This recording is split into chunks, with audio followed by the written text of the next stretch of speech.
Welcome back to another early morning effective living conversation. As you guys know, I've been doing it a little bit different this week.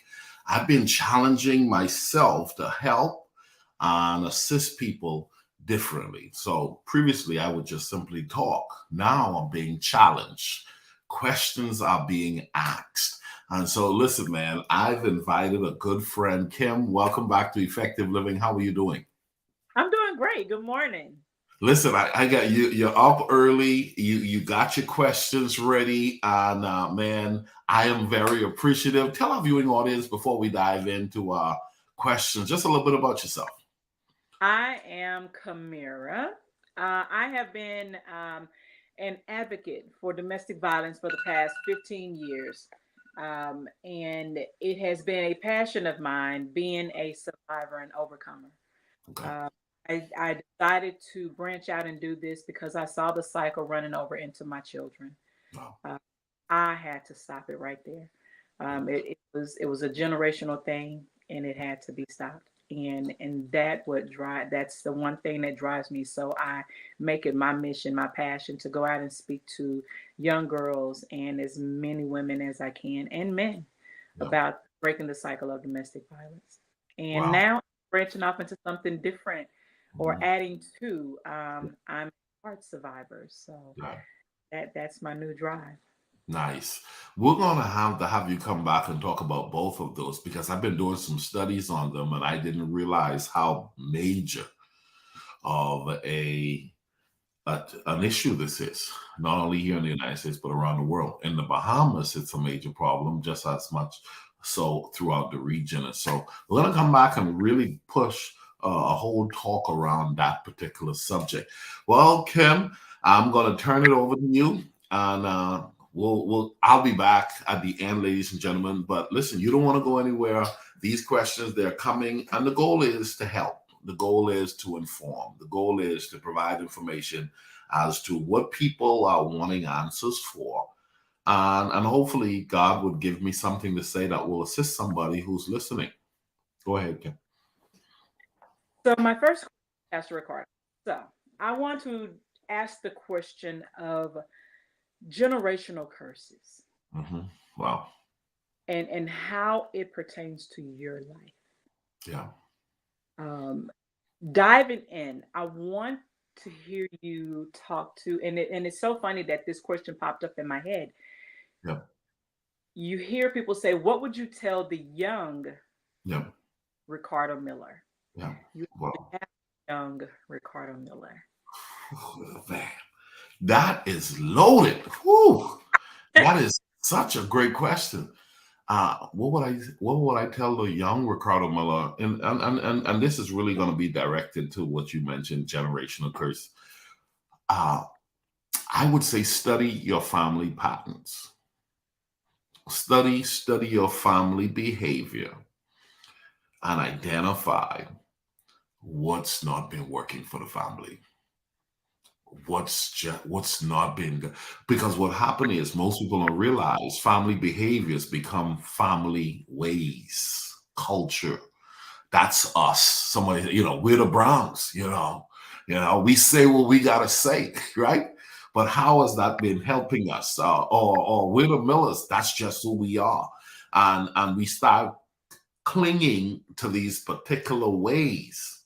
But Mhm. oftentimes at the very base of those ways have been the thing that's probably kept us back or even hurt us in regards to our health, in regards to our families, in regards to our professional development. Nobody finished school. Nobody started a business. Nobody zipped it and realized you don't need to talk back to the boss with every opinion that comes back to you. So over the years, we've become a family that's known for being hot mouthed, oh, that's that Miller boy, you know. Right, Them Millers, they quick with their mouths. And right. that's why they've lost their jobs over the years. That's why they haven't been progressive because they don't know when not to talk and so forth. So I would say study patterns, study the family behavior. I would say to that young Ricardo Miller, look at the ways of those who have gone before you. Now, the interesting thing, Kamara, is that years ago, my life turned for the better because a guy on the street, he was a 25-year street veteran, cracked out, drug endorsed guy who came up to me and my friends, and I remember him asking us for money. He was like, "Hey, what's up, young blood? 'Cause I was wondering if you could give me $1." I was like, "Man, I'm gonna bust you in your head, man." Because at this point, I'm the dude. My friends and I, we're the dudes who holding it down. And I remember him limping off, saying, mumbling. He said, "But 25 years ago, I was you." And he was telling the truth that he Interesting. was notorious. He had reputations on the street that was one of the guys to be feared. And so looking back now, not only for looking at the family pattern, but now studying how to avoid the behaviors.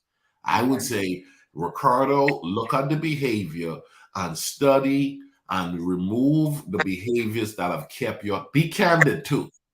Hmm. Because a lot of times, if your auntie did it, your uncle did it, you got a couple cousins who are doing it, you start to think that's the okay way, Right. and it oftentimes isn't. Right. I like that. I like that. Okay. And adding to that, Mhm. um, with you say studying family behaviors, their Yeah. past. Uh, The We look at our children as we put an expectation. We tend to put an expectation yeah. on on from where we were Yeah. to where we are. Yeah. And that leads me to my next question. Okay. Uh, I noticed your transition Okay. uh, from children's ministry Yeah. to life coaching, Yeah. and how that tied in with, like you say, your transformations.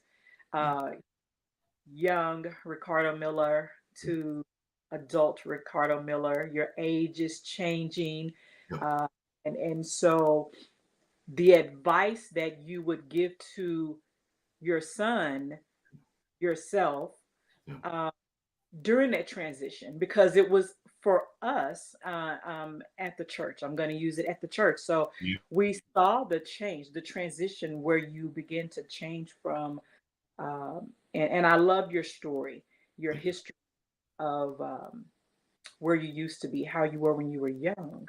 Yeah. Your son was now becoming a man. Yes. You were coming out of the children's ministry. You're now about to pass the torch. Yeah. Yeah. Yeah. And Mhm. what advice did you give him? Okay. Like, in passing the torch? Yeah. Is that he will accept it? I know that's digging deep in there. Yeah. That's something we can come back to later. But um, I'm okay with it. okay, so the expectations of it, and the reason I asked is I'm at that point now where there are a lot of things that my children are now asking me questions about, and the expectations of certain Yeah. things. Yeah. Well, for me, my son, he's doing communication as a degree, and I'm really proud of him. I think he's doing great. But what I had to remind him is, I say, "Hey, man, you're not me, and like you're not me, and I wouldn't have it that you should be me because my journey is different." As a matter of fact, I told him, "You're better than me. You're better than me." I mean, and I told him I can go over a dozen things that makes you better than me. Now his challenge is he's 21, Mhm. and when I was 21, I was nationally known for something in the Bahamas, and so he was like, "But Dad, you had that hustle on when you were 21." I said, "Well, you're on a different day, and you just got to learn you and identify what you bring to the world." And that's really what set me apart at that particular time. I discovered what I brought to the world, and I'm wanting him to discover what it is he needs that he brings to the world, and that will draw the line between him and myself, but it'll also draw the line between him and everyone else.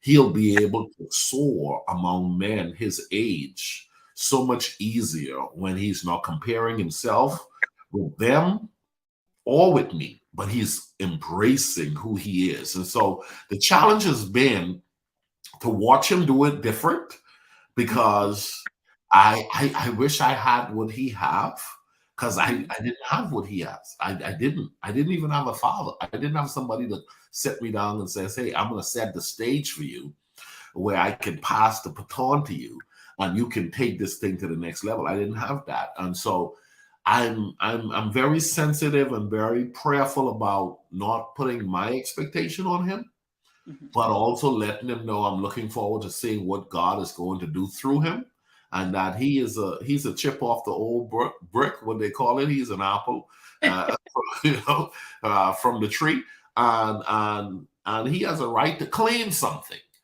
Yes. He has a right to claim something. So the challenge though is for me not to get caught up in my feelings about how he is governing himself. I just need to trust the process of God will open his eyes to allow him to see the greatness within him, and may he lean into that, uh, without losing the window that his potential needs to be worked out. And then I want to get out of my feelings, but then also I want him to not allow the clock to tick out, because you could lose your window, you know? Right. And so learning how to manage that has been rough, been tough. I'll say this, I wish uh, I had this revelation when he was 12. I would be a little bit more intentional about prepping him for where he's at now, because Good. he's okay, but now I could see what I missed 10 years ago, and he was at a different place in listening as to where he's at now. Even though we have a great relationship, so both my daughter and son, my goal is to now help both of them define themselves, because I think that's where life is at its best. There's a quote, Kamara, that says the two greatest days are the day you were born and the day you discovered why. Mm, Well, clearly they both were born. mm. My wife and I, our goal now is to help them discover why. Good. I like that. I like that. And I like that you brought up your daughter. Yeah. Beautiful girl. Beautiful Thank girl. you. Love her Thank, personality. thank So now that you've passed the baton, you. RJ is now this brother role model. Yep. Oh, it's that's interesting. Yep. Um, I'm looking at it from my standpoint, like with Darius, Yep. uh, he's now in that role for my oldest granddaughter. Hmm. Uh, how does it feel, dad of a girl? You get to play this different role. I know you've Yep. always been in children's ministry. The kids have Mhm. all loved you. Yep. Um, so you have a different hat. You have so many different hats. Yep. RJ is doing his own thing, um, and but I know he's still following so greatly in your footsteps, and I love seeing you guys together. Um, you will be able to pass on um, a different type of legacy. Yeah. Your daughter. Yeah. What has this experience been so far? Well, I'm learning to be, I was a little bit more brass with RJ, a little bit more, I'm learning to be a lot more sensitive. And with our daughter, I'm learning that, I can't be like with RJ. I wanted him to feel the energy of Soldier Road Ricardo, the street Ricardo a little bit. So I roar at him a little bit different. I don't roar at our daughter. She's gentle, and she needs to be treated gently to ensure that she knows that one day, God's going to bless her with a guy who needs to be gentle and not aggressive and over assertive, like how I would be if I came from my street side. I don't want her to think bad, that dominant bad energy over assertive kind of guy is necessarily the picture I wanted to have. But once again, a respectable person who knows how to hold hold hold his own to love and cherish her. But it's been a beautiful thing. It's been different, and my mantra in life has been getting better with age. I don't have it all together, but every day I'm trying to learn. And I told RJ, told Grace, I'm a learning man. I haven't figured it all out, but don't count me out. Not for the mistakes that I have made in the past. Please know that I'm still a growing person. I have not totally checked out in regards to what I can bring to the table. So the best of me is still yet to come. Good deal. Good deal. Um, I like when you say studying family behaviors. Is that something that, and I know it's always going to be an ongoing process. Yeah. Uh, what has been one of your biggest challenges in moving forward? You're transitioning from one role to another role into your life coaching. What is one thing that you had to always make sure that you have at the forefront of your mind when it comes to studying and making sure you stay on top of that? Well, lately, the newest thing for me is why in the world no one in my family talks seven figures? Why aren't nobody talking seven figures? Why nobody's talking eight figures? Why shoots? Why do nobody talk six figures? It's like why didn't we bring that to the table? The Right. truth is somebody's gonna make six figures, somebody's gonna make seven figures, somebody's gonna make eight figures. Why Exactly. wasn't it brought to the table as an idea that it could be our reality as a family?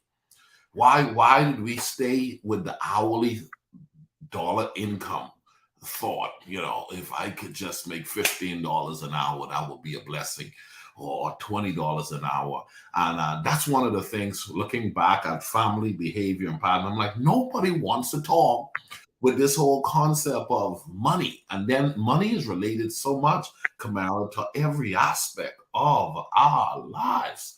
It's just, it affects everything. Even for the person who is spiritual, somebody who says, I love the Lord and money doesn't matter to me. I bet when you hear them pray, a good percentage of their concerns is related to money. Okay?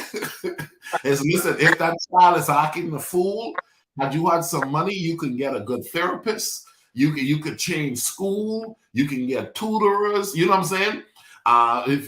If your job is acting the fool, if you had some money, you had the option to say, you know what, I don't have to stay with that job. I have an emergency fund for a year. I have multiple streams of income. I don't need to tolerate that behavior. If something's funny, I'm having a procedure done, Kamara, soon. And when I went to the doctor's office, man, when they showed me that bill, I said, shut top, top, top. Somebody ought to shout Jesus. Hey, listen. Hey, this is how you know the bill is gonna be big right here. This is how you know the bill. The doctor's like, well, Mr. Miller, we Yeah. can do this procedure in a couple of weeks. But listen, my assistant's gonna come in and talk with you, and I'll be right back. Because he Yeah. wouldn't come back if the assistant says he can't afford this. He even ain't coming back. Exactly. He even ain't coming back. He let somebody else talk the numbers. He's like, well, my assistant's gonna come in here and she's gonna talk to you about some stuff, and then I'll be back. And Yeah. when she came in, she's like, well, let's go over what this is gonna cost. Exactly. And the truth is, so much of life has a cost. And so, from a family standpoint, I hope some of my family members are watching this. I am, for lack of a better term, I'm disappointed with the lack of conversation when it comes to money. I Right. really am disappointed. And I'm like, this next window of my life, they're gonna say he money hungry. They can say whatever they want to say. I ain't asking nobody for nothing. I'm just cracking the code to which we've not cracked before, so that RJ and Grace and generations to come to be like, okay, uncle did it, my brother did it, or whoever watched me and gleaned from me. I want them to know that we need to stop being afraid. So Kim, I have this financial workshop coming up, and we're gonna do a whole session on $1 million mindset. Like, how do you make $1 million in a year? That's possible. As a matter of fact, people are making $1 million every day now. I mean, there are more billionaires in the world, billionaires in the world, but we don't even have family members who are thinking at that term. And it may not be me. Why not set the stage where it could be RJ and the generation that's coming? So I would say not talking the money subject. And then the other one is not talking health. Not talking health. What's going on in our bodies as a family? What's been along the line that's continuing to pass itself on? And we go to these cookouts and we bring out the same food that has been contributing to some of this. And we're not learning to say, oh, hold on. The last three generations were affected by this. And we see the signs and indication comes from this. Let's, as a family, agree to move away from this to ensure that we can kill that. Yes, I mind me if I shift over to that when it ties into generational curses with our health, and leading over to, like I say, the family, they don't talk about those things that they think are so small, but it's a major issue. It's I see that you steadfast on your workout regimen. He is steadfast on his regimen. I love it that you and your wife, your workout routines. That's something that ties into breaking the generational curses. Yet people don't come together collectively to talk about it. They'll see you changing, and then once you change, they'll be like, you didn't tell me about it. And it's just like, hey, but you've been watching me. I've been going through this change. That's I that should be number one or number two on the list of breaking generational curses. People are silent about it. You eat in silence, and you absorb everything because of all the different things that we go through in our life cycle. Food has become a pamper, to it. But how do we break that? You want to discuss that in breaking the cycle. So I want to say I appreciate you for sharing that part of your life with us as well. When it comes to generational curses, going forward, I know we'll see plenty more of your walks and 5Ks. What is your overall view of that? I would like to see three things come about effective living on a grand scale. I would like three things to become, and I'm going to get judged a little bit for it, but this great band has qualified me to live life a little bit different on my terms, man. I'm a full grown man. Okay. I'm 48 years old. So here's the three things I want to lean in on. My 5K walk, I would love for that to be a citywide thing one day. I would love to do my 5K walk here in the Red Oak, Dallas, Fort Worth area. And I would like to do one in the Bahamas every year. And that will be all about health. And then I would like to I'm going to be really big on finances moving forward because I just realized how much it affects.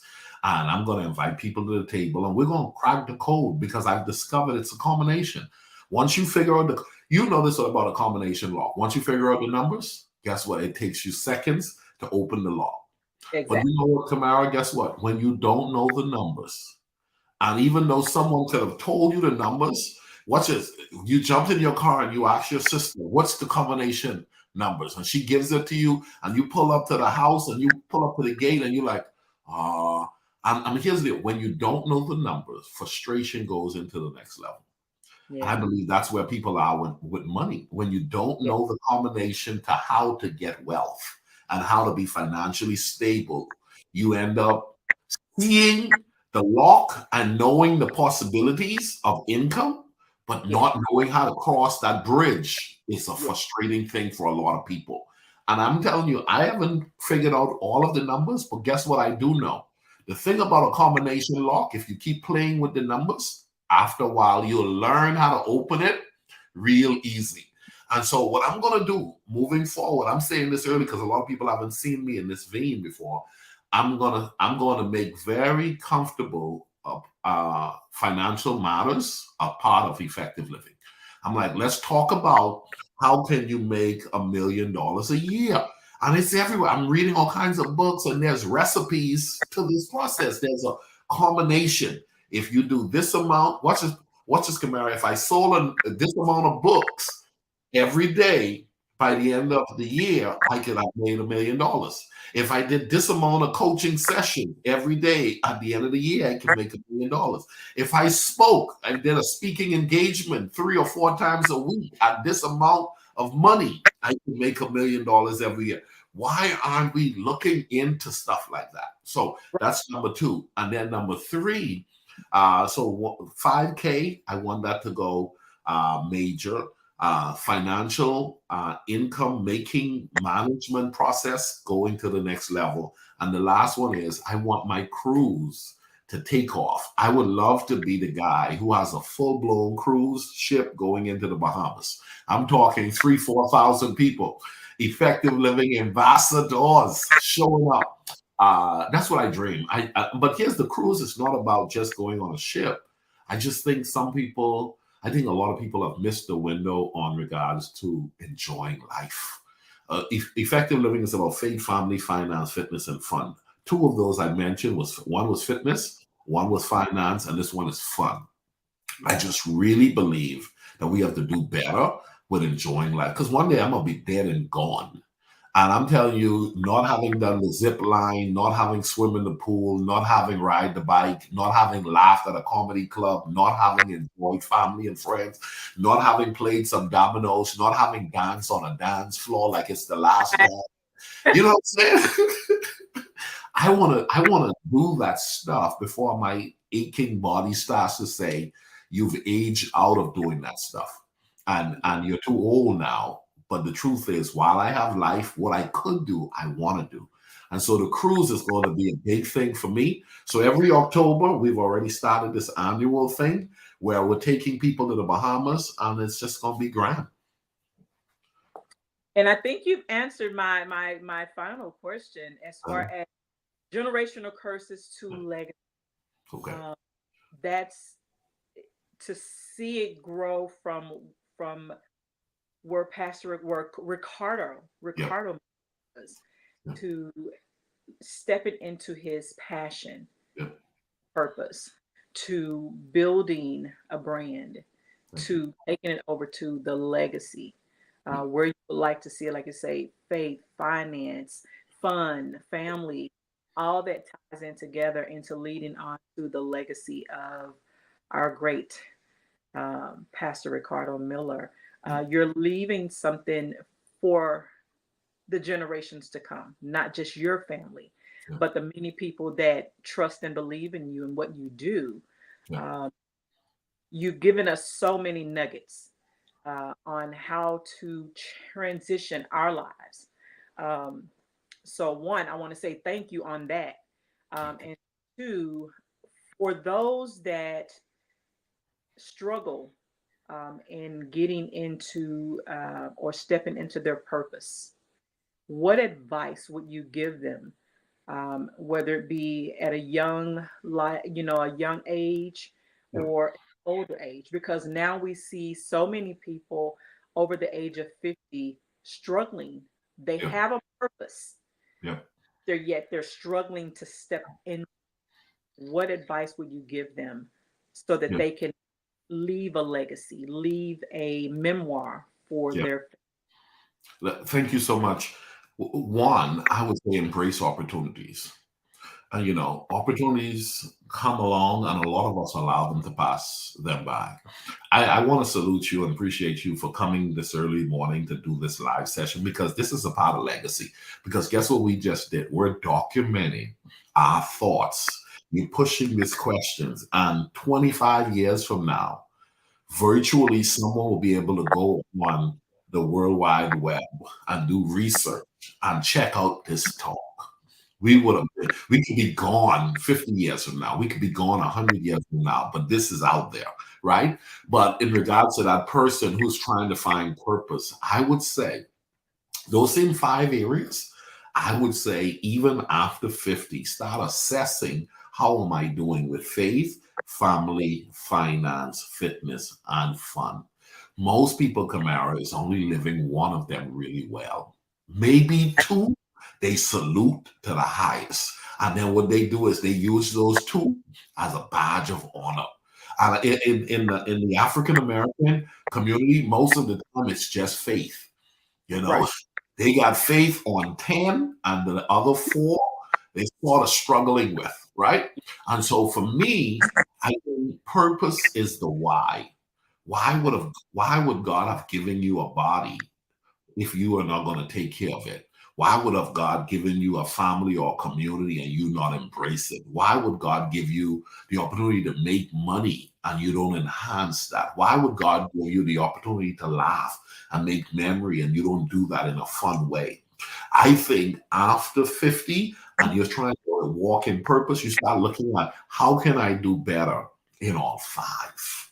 How can I do better in all five? So that means with me, with my son RJ, I'm learning how not to be so judgmental. He's different. And I'm learning just to hear him out and just to enjoy his company because one day I'm going to be gone. Okay. And I'm like, okay, enjoy his company, enjoy my mother while she's here, enjoy my siblings, and build community. If I didn't even have them, I would build community. I would build a support system around me where I got brothers. And so I got about 20 brothers in my life. They like my biological brother. I'm telling you, man, I'm not alone, you know? And so for the person out there, I would say do an assessment on your life and then start in small increments. Yeah. Just make a commitment. Once a day, I'm going to start calling the people I love and have small talk with them. I don't need anything, just touch base with them. I'm going to be remembered for having loved people. Number two, I'm going to find small ways to take better care of my body. I'm 50 plus. I'm going to take better care of my body. Number three, listen, man, you should not be scaling back at 50 when it comes to money. You need to be cranking it up. Let me tell you something. You don't know what the aging process is going to cost you. And one of the things you want to have is some money to be able to respond properly to whatever the aging process reveals. Come on, when it comes to faith, it's not knowing the Bible, it's learning to live the Bible. It's learning to have a relationship with God, not have a form of godliness. And then last but not least, if there's a dance floor, get on it. Hello, somebody. Come on, I know you ain't got no problem with that. I saw you on your bike working out. You was like, "Hey, I'm a dad." That's my new thing. That's my new thing. I like the weather is shifting. I know I won't be able to get out in the cold weather. So I'm like, oh, I'm gonna create something new. I'm like, hey, I'm seeing the trend. Yeah, So yeah, that's my new thing. nice. Good for you. Good for you. I'm a big believer.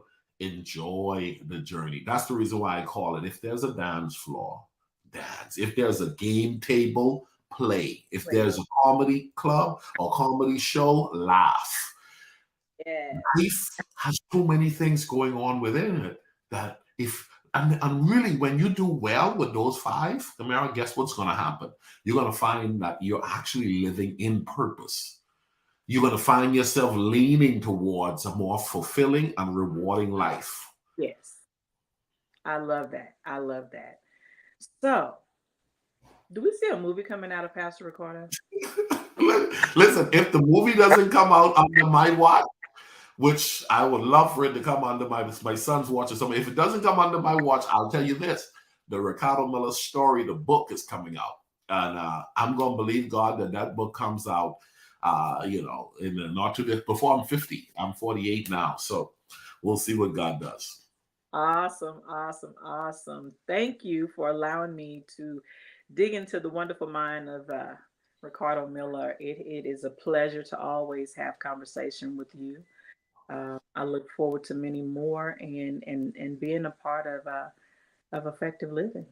Yes. Thank you so much. Listen, we're going to do this again because, like I said at the beginning, I want to really dive into two of those areas that you've been becoming a specialist in because it's such a serious subject. Ladies and gentlemen, this morning we've dived into some questions that I didn't know was coming. I've enjoyed this. Tomorrow, don't miss it. It'll be another great day, Thursday and Friday. I love and appreciate you guys. Thank you for being a part of All Things Effective Living. If you haven't gotten my book, go get the book. And don't just read it to look at what Ricardo say. Read it to apply whatever the Holy Spirit triggers off in you that you need to work on for you in this next season of your life. Kamara, thank you so much. You're awesome. Have a great day.